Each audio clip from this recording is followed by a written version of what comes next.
This story is about a conflict between poor tenant farmers who live in a rural part of Indonesia facing off against a large corporation that has connections to President Trump.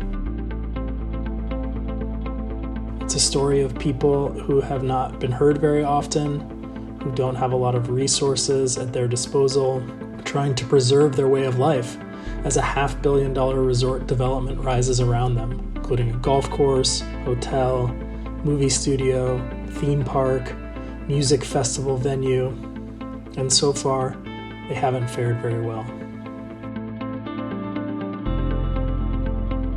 This part of Indonesia is set amid tropical forests.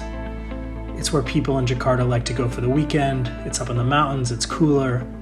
It's this beautiful forested region between two volcanoes.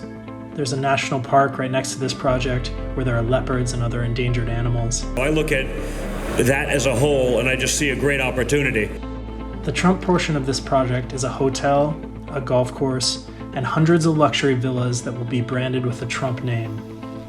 The president's company gets paid to license his name, it will manage the golf course and hotel, and it also receives a share of real estate sales. On the edge of the village is a cemetery, located on land that will eventually become the theme park portion of this resort. In January 2019, workers arrived along with Indonesian soldiers and police and began to dig up the graves.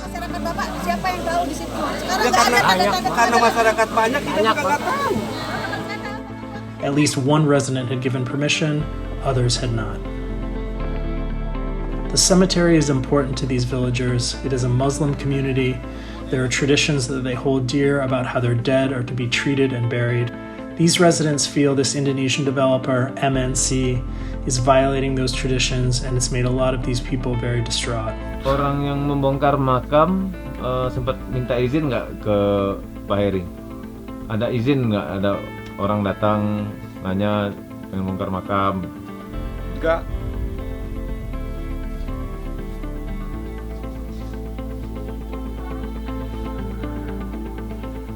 The Trump organization's response to this issue is that this dispute has nothing to do with them. They say the village and the cemetery are not on their portion of the project. What we know is that from the beginning, the Trump organization's participation has been central to the marketing of the entire project. Trump International Resort, Golf Club, and Residences is at the core of the Phase 1 master plan. MNC, in its presentations and brochures about this project to this day, prominently feature Trump Organization's role in the first phase of this resort. As a world traveler myself, it was great to be able to have a destination, both like Lido, just outside of Jakarta with easy access with the new toll road. The Trump name is on billboards that the residents drive past. The villagers recognize that name and associate him with this project. And Trump is central to how people who are building this resort are trying to sell it to the public.